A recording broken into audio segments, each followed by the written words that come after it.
fakkaatti wanjaal magarsaa waayillan jaal marroo bagarra nuuf geessan bagaltan roorroo.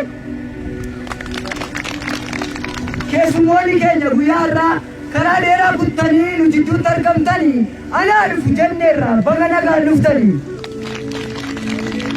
Jaallan addaan irree qabsoo hunda dandeessanii baga guyyaa eebbaa nagaadhaan geessanii.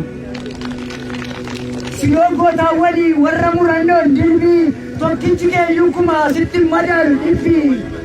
Har'a akka biiftuu ganamaa fuulli keessaniifa akka biiftuu ganamaa fuula keessan hundarraa gammachuutu filama baga gammadan. Jooraakoo dur utuu warri Salamoon dhufanii nutti hin darbatiin dhagaa mataa nuun dhukkubu ni qabna turre nagaa. Utuu siyaasaa bashaan hin machaa'in sabni qeen keenya qabbana hin jiru ture damni. Kutaaf nagaan nu hiranii otoo nutti hin godhin tolcha wal dhageenyee wal jala yaana walitti nadhoofne akka ibichaa. Golgaa amantii jalaan siyaasa kiyyeessanii qe'ee Oromoo honsuuf weerara gaggeessanii shiras nutti shiranii godoo keenyas diiganii maatii jaalala qabu gargar hin balleessanii maatii jaalala qabu gargar hin balleessanii. Kutaaf gandaan qoodanii walittis diinumsanii numaan fayyadamanii numaanis nu cabsanii numaan fayyadamanii numaanis nu cabsanii.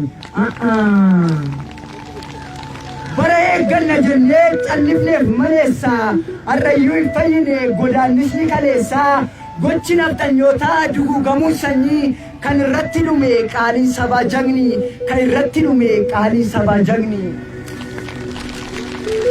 Isa gaafa agayya gorraasaa jiraa garba buusanii isa gaafa azulee reeffa lafa tuulanii isa gaafa calanqoo Oromoo koffitanii isa gaafa aannolee harma ayyoo muranii. Isa abishee garbaa jiraasaa awwaalanii isa guraaraaf maammoo mukatti fannisanii ayyuuwwan qaroo sabaa achi buutee maqsanii gootota jaboo hedduu hidhaadhaan gidirsanii. Dagachuun tasan ta'u guddaadha madaan isaa bara baraan hin fayyu yoomillee godaan isaa bara baraan hin fayyu yoomillee godaan isaa. Ana madichina kulkulee keessoo koo na gugguba dirmammuun dirra kootii har'allee na dhukkuba dirmammuun dirra kootii har'allee na dhukkuba. Nuti Oromoon hortee warra kuush ba'aa madda burqaaf madda nagaadha hin sobdee jettu taanaan sirni gadaa ragaadha hin sobdee jettu taanaan sirni gadaa ragaadha. Buurri sirna dimokiraasii qaroominni Oromootaa gadaan buurri sirna dimokiraasii qaroominni Oromootaa gadaan addunyaaf fakkeenya dhaadannoo gurraachotaa gadaan addunyaaf fakkeenya dhaadannoo gurraachotaa.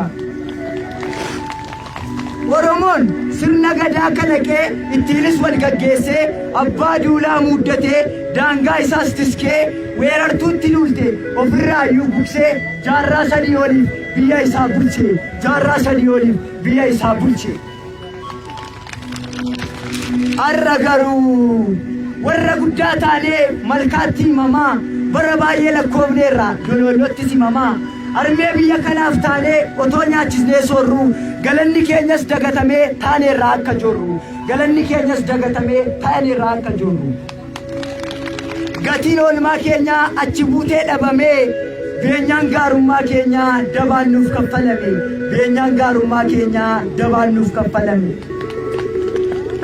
Ilmi guddifannee kunnee laanneef lafa dugda nutti gatee nutti yaade fafa itittuun suusnee inni qooqa kaasne bututtuurraa baasnee inni daara baasne utoo ooleen buliin bifa jijjiirratee inni fira jennes firummaa haqate inni fira jennes firummaa haqate.